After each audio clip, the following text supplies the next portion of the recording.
돈을 주는데 늦게 온 거예요. 그러니까 자기도 물론 승질나겠지만 그 돈을 던져버리는 거예요. 가져가. 사람은 이걸 들고 나누라고 망가져도 되고 대리석은 망가지면 안 되냐. 세상에 이런 경우 어딨냐 인간적으로.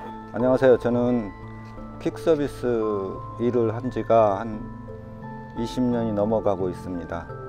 예, 저는 CJ대한통운에서 일하고 있고요. 강남 논현동에서 배송을 하고 있는 택배기사입니다. 저희 택배기사들은 누가 봐도 노동자죠. 저만 보더라도 저를 부르면서 고객들을 만나면은 사실 저한테 뭐 사장님이라고 하거나 개인 사업자다라는 걸 알고 계시는 분들이 거의 없으세요. 대부분의 사람들이 CJ 아저씨, CJ 기사님, 택배기사님 이렇게 부르시죠. 회사 로고가 박혀있는 옷을 입고 제 차량 같은 경우에는 수백 미터에서 봐도 CJ대한통운 차량이라는 걸 알 수 있게 도색을 하고 다닙니다. 물건 모든 곳에 CJ대한통운 로고가 박혀있고, 저희는 업무를 다 회사에서 받아요. 내가 일하고 싶은 만큼 저 오늘 100개만 배송할게요, 나머지는 안 할래요, 이럴 수가 없어요. 저 오늘은 여기서 여기까지만 배송할게요, 저 오늘은 바빠서 쉴래요. 이게 사장님 아닙니까? 저는 사장님이라고 그러면 뭐 종업원도 고용할 수 있고 뭐 좀 사세도 확장할 수 있고 그런 게 사장님으로 알고 있는데, 우리 오토바이 타고 있는 사람들은 오토바이 2대 끌고 갈 수도 없는 거고. 차량 또한 이제 저희가 사야 되고 알아서 모든 것들을 다들 잘 모르시는데, 전 처음에 택배 일하면서 제일 놀랬던 게 그 이제 운송장이라고 하죠. 주소가 적혀 있는 종이, 그것도 우리 기사들이 산다는 거예요. 저는 솔직히 처음에 듣고 그걸 얘기하길래, 그럼 도대체 회사는 뭘 하는 거예요? 물건도 우리가 받아와, 다시 올려, 우리가 배송해, 이 송장도 우리가 다 붙이고 우리가 다 해. 핸드폰부터 당연히 핸드폰이 필수적으로 있어야 되거든요. 그리고 스캐너나 다른 프린터기나 모든 이 조끼도 본인이 사야 되는 거거든요. 모든 유니폼들도 사실상. 이 PDA가 나오면서 그 사장하고 사장 친구하고 처음에 그랬었어요. 한 15년도 넘었네.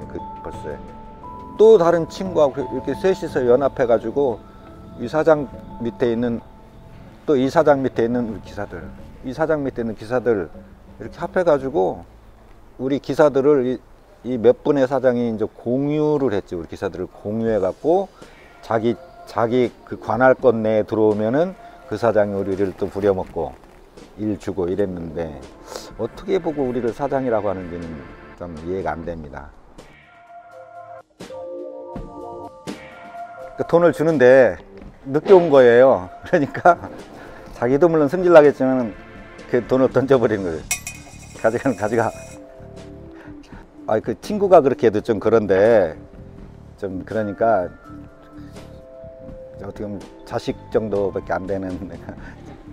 물건을 배송하는 순서가 있잖아요. 구역별로 쭉 차량 이동에 따라서. 그렇기 때문에 이제 차에 짐들이 이제 그 순서대로 쌓거든요. 근데 이제 우연찮게 저 뒤에 사시는 분인데 만난 거예요. 자기 지금 물건 받아가야 되겠다, 달라는 거예요. 그래서 지금 못 드립니다, 저 제일 안쪽에 있어서 꺼낼 수가 없어요 물건을. 그래서 제가 좀 이따 갖다 드릴게요 했는데, 제가 지금 급하고 하니까는 온 김에 가져가겠다는 거예요. 그래서 몇 차례 말씀드렸죠. 고객님, 저 안쪽에 있어서 이거 꺼낼 수가 없어요. 저희 꺼내려면 이거 다 뒤집어내야 돼요. 그럼 저 오늘 하루 배송 못 해요. 근데 그때부터 뭐 이제 고래고래 소리를 지르고 뭐 악을 쓰고, 내 물건 달라는데 왜 네가 안 주냐고.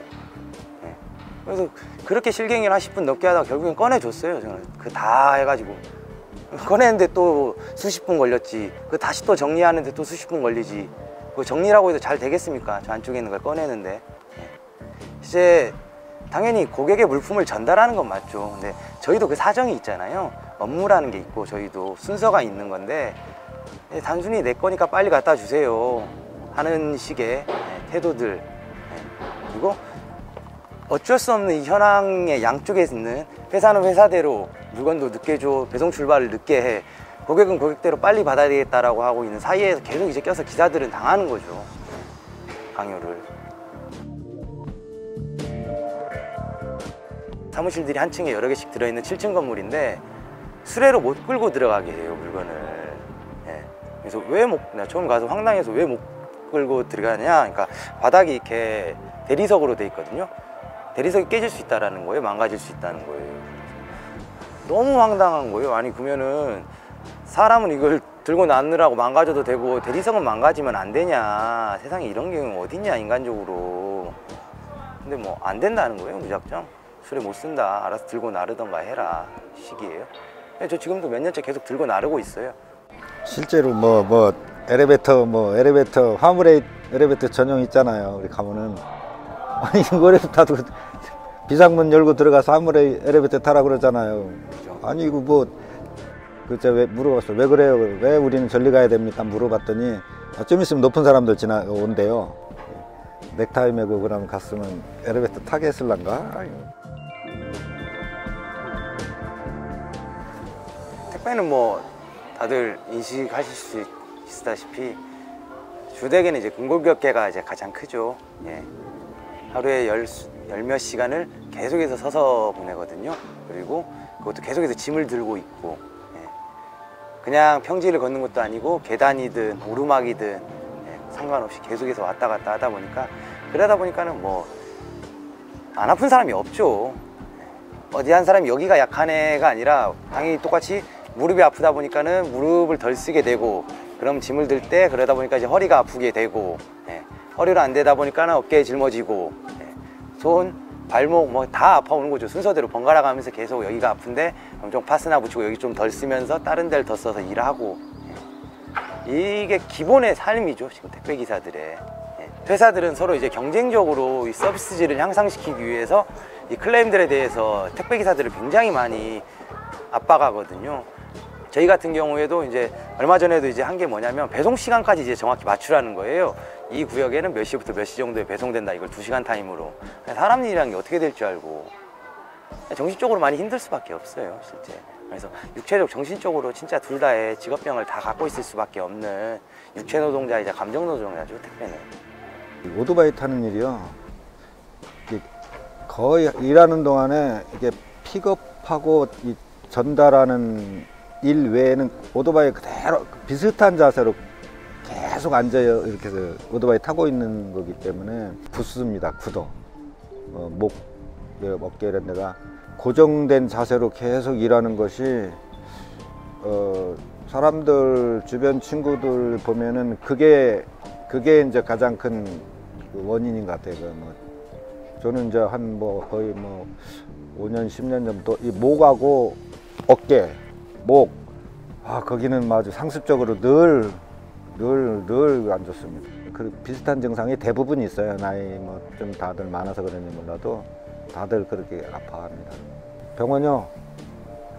사실 아파도 병원을 못 가는 게 뭐 병원 얼마 드는지는 잘 모르겠어요. 뭐 어려운 데니까 좀 싸게 좀 얼마 드는지 모르겠는데 일을 해야 되니까 이제 하루 하면 얼마 뭐 이게 뻔한데 그거 안 하고 병원에 간다? 좀 아프고 말죠.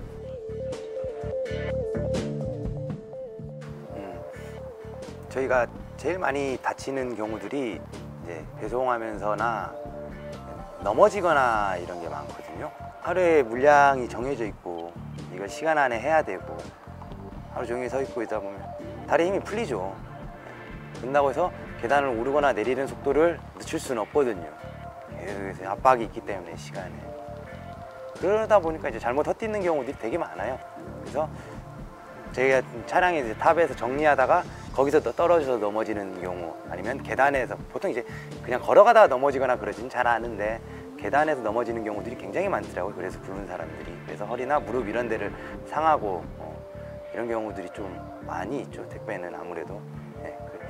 그리고 또 하나는 아까도 말씀드렸듯이 이 택배 산업이 커지고 물품들이 굉장히 다양해지고 하면서 너무 지나치게 무겁거나 과도한 물건, 너무 큰 물건들이 많이 와요, 실제. 예. 어깨가 아픈 게 이제 며칠 전에 이제 쌀이랑 뭐 이렇게 해서 몇 개를 보통 같으면 이제 2번에 들고 같은 집인데 가려고 했을 건데 좀 바쁘고 하다 보니까 그냥 한 방에 들자 하고 들었는데 허리가 뚝 하더라고요, 뭔가. 이제 그때부터 이제 며칠 동안 허리가 아픈 거죠. 이제 그럼 이제 허리를 또 안 쓰게 되고 계속해서 어깨에 짊어지고 보니까 이제 또 어깨가 아픈 거거든요. 사고를 제가 몇 번 났었는데요.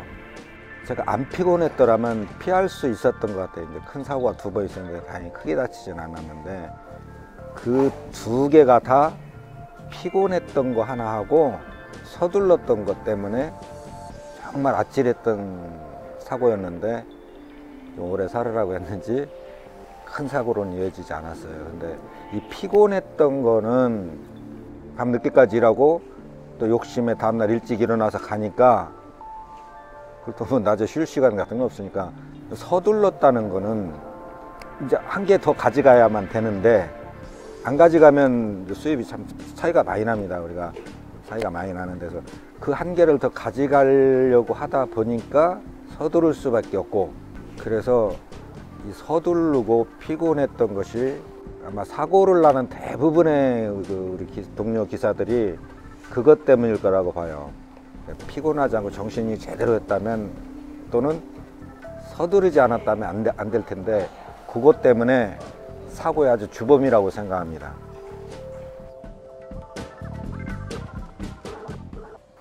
일을 쉬면은 당연히 돈이 안 되죠.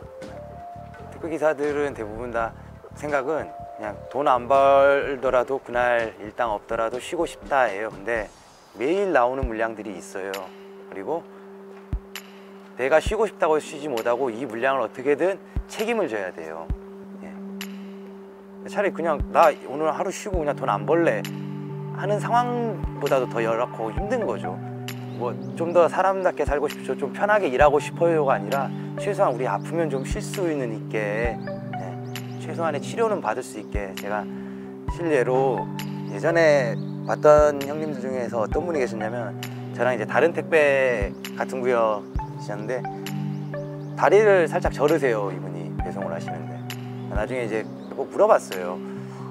형님 근데 다리는 왜 그러세요? 그러니까 예전에 이제 잘못해서 좀 계단 같은 데서 떨어지신 거예요, 일하다가.